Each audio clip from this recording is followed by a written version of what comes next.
Gold trusted gold buyers మీరు తాకట్టు పెట్టిన బంగారాన్ని విడిపించి ఈ రోజు ఉన్న మార్కెట్ ధరకు కొనబడను.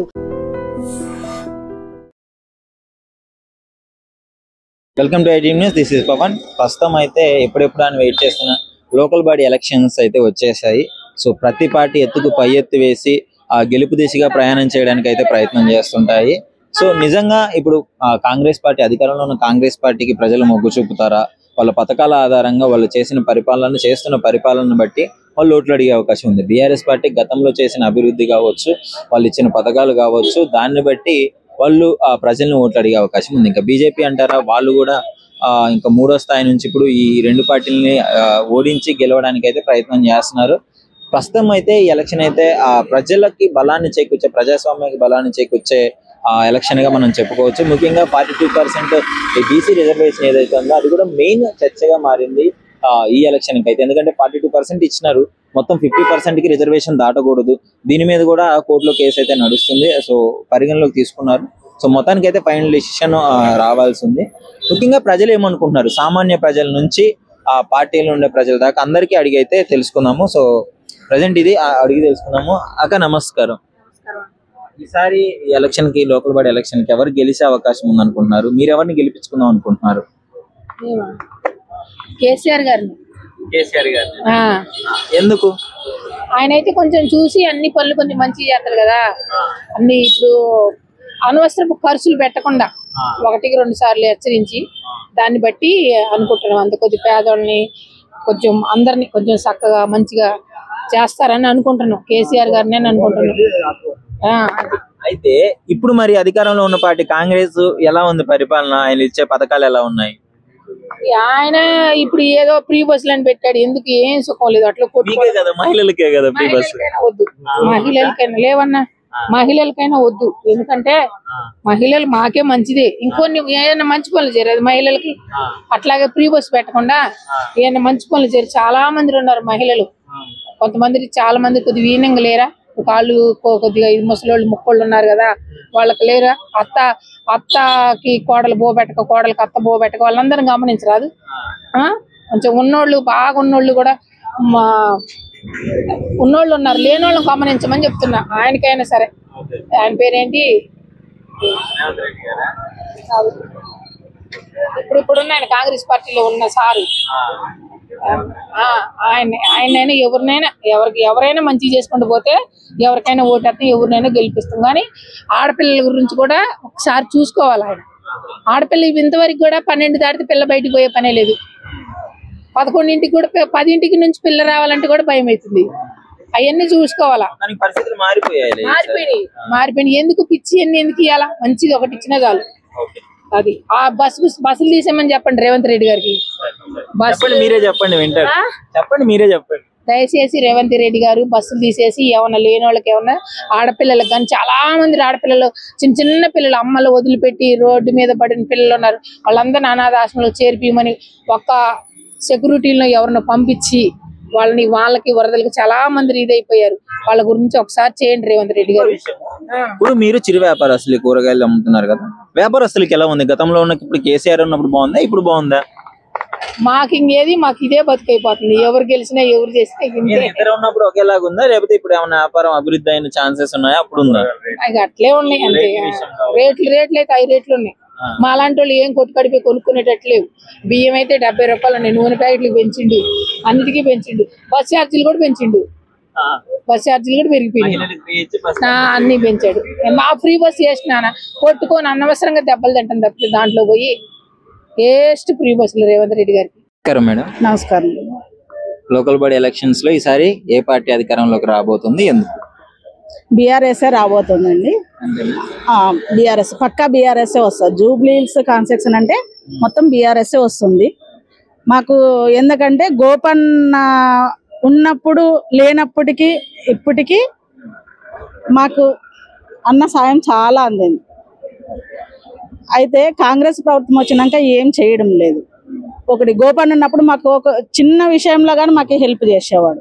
ఒక వర్షం వచ్చింది, వరదలు వచ్చినాయంటే ఏ టైం అయినా పర్లేదు, అన్న ఇట్లా వర్షం వచ్చి ఇట్లా ఇళ్ళలోకి నీళ్ళు వచ్చినాయి అంటే అప్పటికప్పుడు వచ్చేవాడు, చూసేవాడు. ఏదన్నా అంత తెలుసుకొని చూసి వాళ్ళ రేపు మరుసటి రోజు మళ్ళీ వాళ్ళకి ఏదైనా చిన్న హెల్ప్ చేసేవాడు. ఇప్పటికి నీళ్ళు వచ్చినాయి, ఇంట్లోకి వర్షం వచ్చి నీళ్ళు వచ్చిందన్నా గానీ ఎవరు చూసే వాళ్ళు లేరు, పట్టించుకునే వాళ్ళు లేరు. వస్తున్నారు ఏటో మైన్ రోడ్డుకి వచ్చి చూసి వెళ్ళిపోతున్నారు కానీ గల్లీలకు కానీ బస్తీలకు కానీ వచ్చి చూసే వాళ్ళు లేరు. అదొకటి. అదే గోపన్న ఉన్నప్పుడైతే ప్రతి ఒక్క విషయానికి వచ్చి చూసేవాడు, కార్యకర్తలకు చెప్పేవాడు, అలా ఇది ప్రాబ్లం సాల్వ్ చేయండి అమ్మా, ఇది ఉంది, మనకు బస్తీలో నీళ్ళు వచ్చాయి అని చెప్పానని ఫుడ్ ఇచ్చేవాడు, వాళ్ళకి రేషన్ ఇచ్చేవాడు, బట్టలు పంపించేవాడు. ఇంకోటి ఏంటంటే ప్రతి దసరాకి బతుకమ్మ పండుగ వచ్చిందంటే అప్పుడు ఉన్నంత ఇప్పుడు లేదు. ఇట్లా ఇప్పుడు ఏమన్నాడు, ఈయన కాంగ్రెస్ ఉన్నప్పుడు కాంగ్రెస్ ప్రభుత్వంలో ఓన్లీ గ్రూప్ వాళ్ళకి మాత్రమే 2 చీరలు ఇస్తాము అన్నారు. అది తప్పు. గ్రూప్ వాళ్ళకి ఒకటే కాదు, ప్రతి ఒక్కరికి రావాలి. బతుకమ్మ చీరలు అంటే ప్రతి ఒక్కరికి రావాలి. కాకపోతే ప్రతి ఒక్కరి ఇంట్లో 2 చీరలు కాకపోతే 3 చీరలు అన్నా ఉంటాయి. కేసీఆర్ గారు ఇచ్చినట్ల కాంగ్రెస్ ప్రభుత్వం ఇవ్వలేదు. ఇస్తామని చెప్పారు కానీ వాళ్ళు అసలు ఒకటి లేదు. మీరు అధికార పార్టీని కంటే బీఆర్ఎస్ పార్టీకే ఎక్కువగా మొగ్గు చూపే అవకాశం ఉంది. ఎవరైనా అండి బీఆర్ఎస్ పార్టీకే. ఎలా ఉండబోతుంది లోకల్ బాడీ ఎలక్షన్ లో ఈసారి? ఏ పార్టీ అధికారంలోకి వస్తుంది? అధికార పార్టీయా లేదంటే మాజీ ముఖ్యమంత్రి కేసీఆర్ గారు? అధికార పార్టీ అంటే తక్కువ లేదు కానీ మాజీ మన కేసీఆర్ పార్టీ వచ్చేస్తుందండి.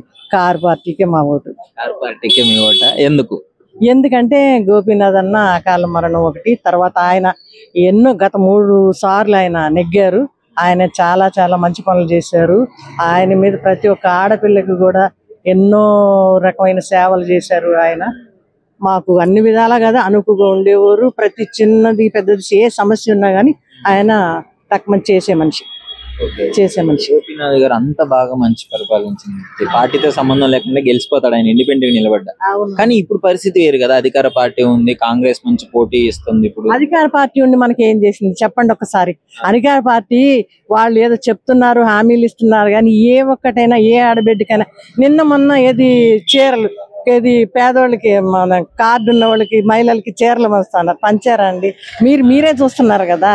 ఇప్పుడు ఎందుకంటే ఇంతమంది అదే మరి అదే మాకు కేసీఆర్ బతుకమ్మ చీరలు సంవత్సరం ఇప్పుడు 2 సంవత్సరాల నుంచి మాకు ఏ బతుకమ్మ పండుగ ఎలా చేసుకోవాలి మీరే చూడండి. అదే అడగబోతున్నాను. ఇప్పుడు బతుకమ్మ టాపిక్ వచ్చింది కాబట్టి కేసీఆర్ గారు ఉన్నప్పుడు బతుకమ్మ ఎలా జరుపుకునేవారు, ఇప్పుడు ఎలా ఉండేది?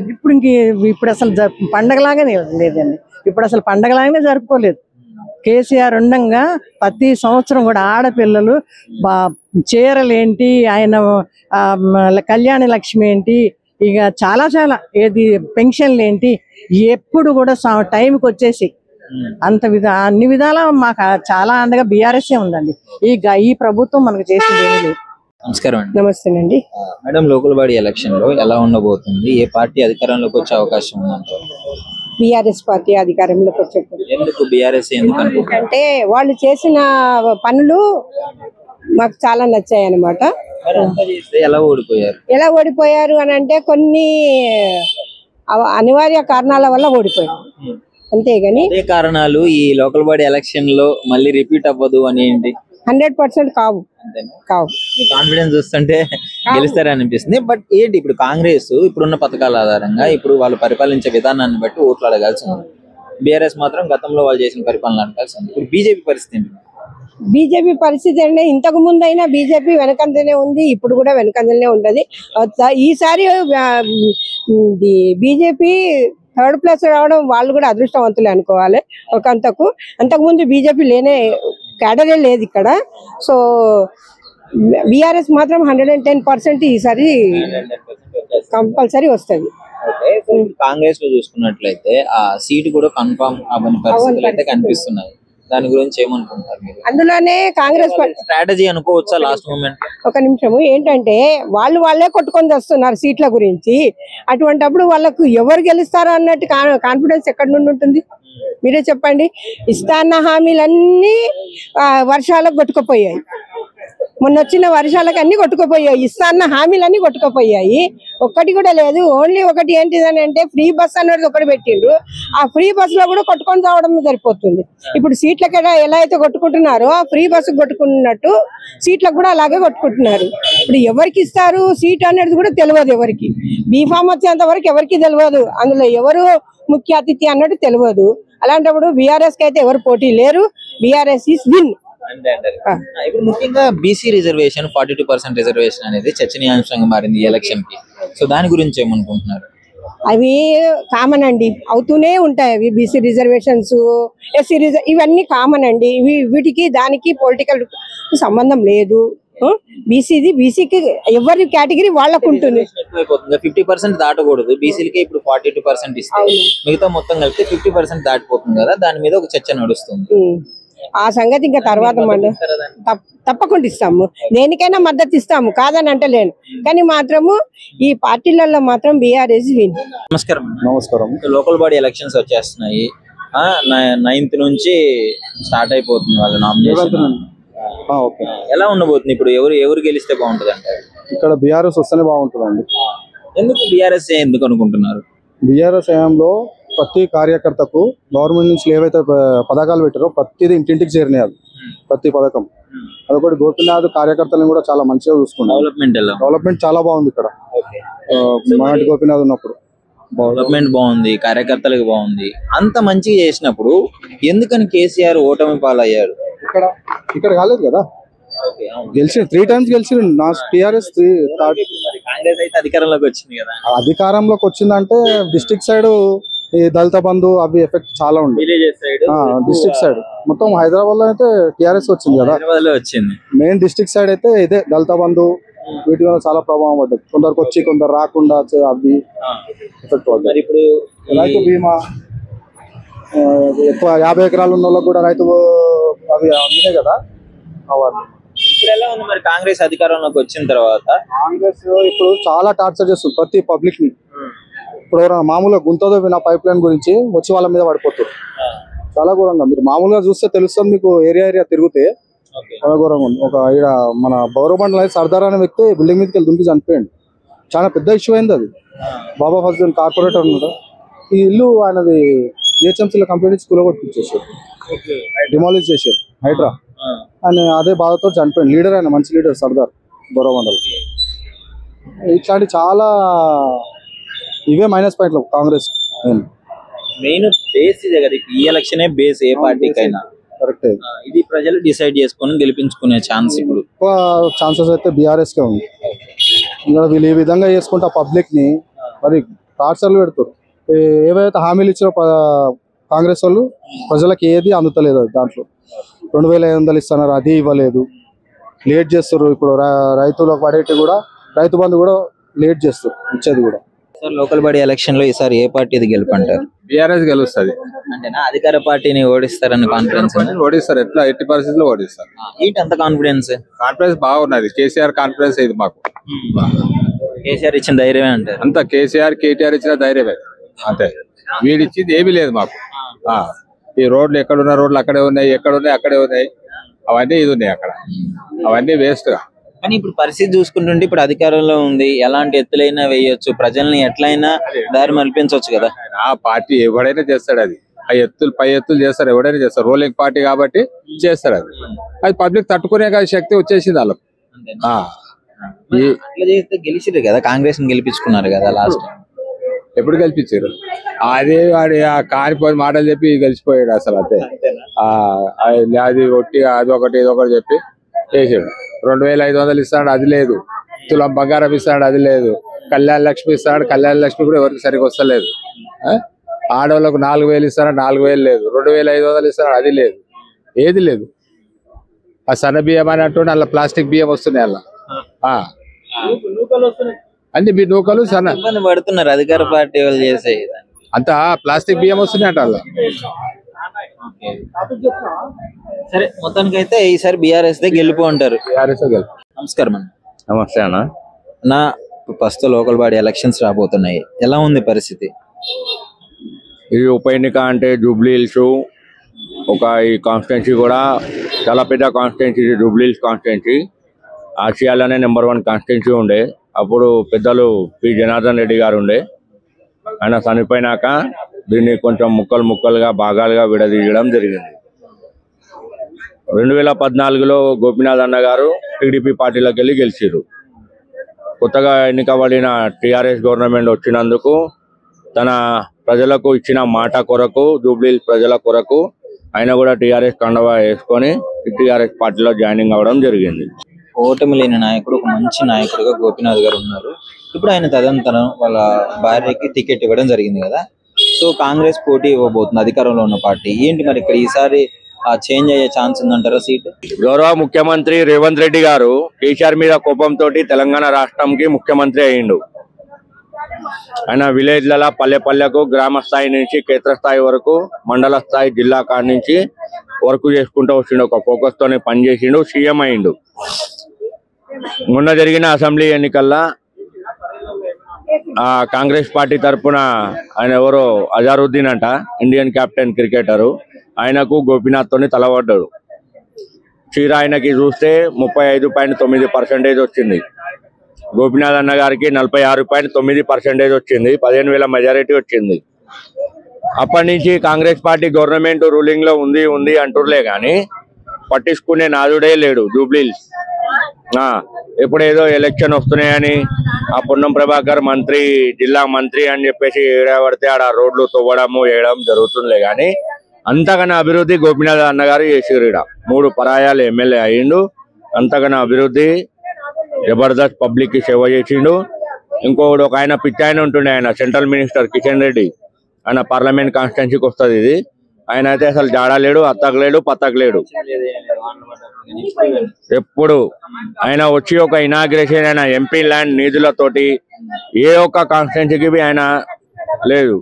ఇప్పుడు జూబ్లీహిల్స్ లో మేముంటున్నాము, మా సమస్యలు మీరు చూసుకోవచ్చు కానీ మీ మీడియా వాళ్ళు అనొచ్చు. కానీ ప్రజలే మేము ఎన్నుకోబడిన ప్రజాప్రతినిధులు ఇవాళ సెంట్రల్ మినిస్టర్లు అవుతారు, ఎమ్మెల్యేలు అవుతారు, ఎంపీలు అవుతారు. మేము ఓట్లు వేస్తేనే కదన్నా వాళ్ళకి హక్కు వస్తుంది. ఇప్పుడు మీకు ఈ పవర్ అనేది లోకల్ బాడీ ఎలక్షన్ లో చూపిస్తేనే రేపు పైన ఛాన్సెస్ ఉంటాయి. రానన్న ఇప్పుడు ఈ ఉప ఎన్నికకు మాగంటి గోపీనాథ్ గారు అకాల మరణంతో చనిపోయారు. వాళ్ళ భార్య సునీతమ్మకి మేము 15,000 నుంచి 16,000 మెజారిటీతో గెలిపిస్తాం. మళ్ళా రానన్న టిఆర్ఎస్ గవర్నమెంట్ లో ఆమెకు మంత్రివర్గంకి కూడా పంపిస్తాం మేము. నమస్కారం అండి. నమస్కారం. ఈసారి స్థానిక ఎన్నికలలో ఏ పార్టీ బలం చేకూరుతుంది అనుకుంటున్నారు, గెలుస్తుంది అనుకుంటున్నారు? ఇప్పుడు ప్రస్తుతానికైతే ఇప్పుడు కాంగ్రెస్ ఏదో చేస్తుందనేసి అంటారు కానీ కాంగ్రెస్ ఇప్పటి వరకు చేసింది ఏమీ లేదు. ఇప్పుడు మా గోపీనాథ్ గారు చేసి పెట్టిన పనులన్నీ వాళ్ళే చేస్తున్నారు. చేసేసి అవి ఏంది దిమ్మసలు కట్టేసుకుంటారు, ప్లేట్స్ పెట్టుకుంటారు మేమే చేసినామని. కానీ అవన్నీ ఏమి లేదు. వాళ్ళకు ప్రజల మీద అవగాహన లేదు అసలు. వీళ్ళకి మళ్ళీ తీసుకొద్దామని విన్నారా, మళ్ళా వచ్చేది బీఆర్ఎస్ పార్టీ. ప్రస్తుత పరిస్థితి చూసుకుంటుంటే కాంగ్రెస్ అయితే ఇప్పుడు వాళ్ళు ఇచ్చే పథకాల ఆధారంగా ఓట్లు అడగాల్సి ఉంది. బీఆర్ఎస్ ఇంతకు ముందు చేసిన దాన్ని బట్టి అడగాల్సి ఉంది. వీళ్ళలో మరి మీకేమనిపిస్తుంది? ఇట్లా వీళ్ళు ఏం చేసిన పనులు అసలు ఒక్కరు కూడా చేస్తలేరు కదా. ఏమైనా చెప్పాలని కూడా లేదు కదా, చెప్పడానికి ఆస్కారం ఏమి లేదు. వీళ్ళు ఏం పనులు చేస్తలేరు. అవ్వయి ఒక పని చేస్తున్నారు అని అంటే అదేమో ఉచిత కరెంట్ అన్నారు, ఉచిత కరెంటు లేదు. విన్నారా? సో ఇక్కడ ఈ డివిజన్ లో అంటే గోపీనాథ్ గారి మంచి పేరుతో ఒకవేళ గెలుస్తారే అనుకుందాము. బయట డివిజన్లలో ఎలా ఉంది మొత్తం? ఇప్పుడు ఇక్కడ ఎట్లుందో ఇంకా దానికన్నా ఇంకా అధ్వానం ఉంది. ఇంకా బయట ఇంకా చాలా అధ్వానం. చూస్తున్నారు కదా జనాలు ఎట్లా తిరగబడుతున్నారు. అది మొత్తానికి అయితే ఈసారి అంటే ఏ అసెంబ్లీ ఎన్నికల కంటే ఇది మెయిన్ కదా, మనకి ప్రజాస్వామ్యానికి బలం చేకూర్చే పరిస్థితి ఇది.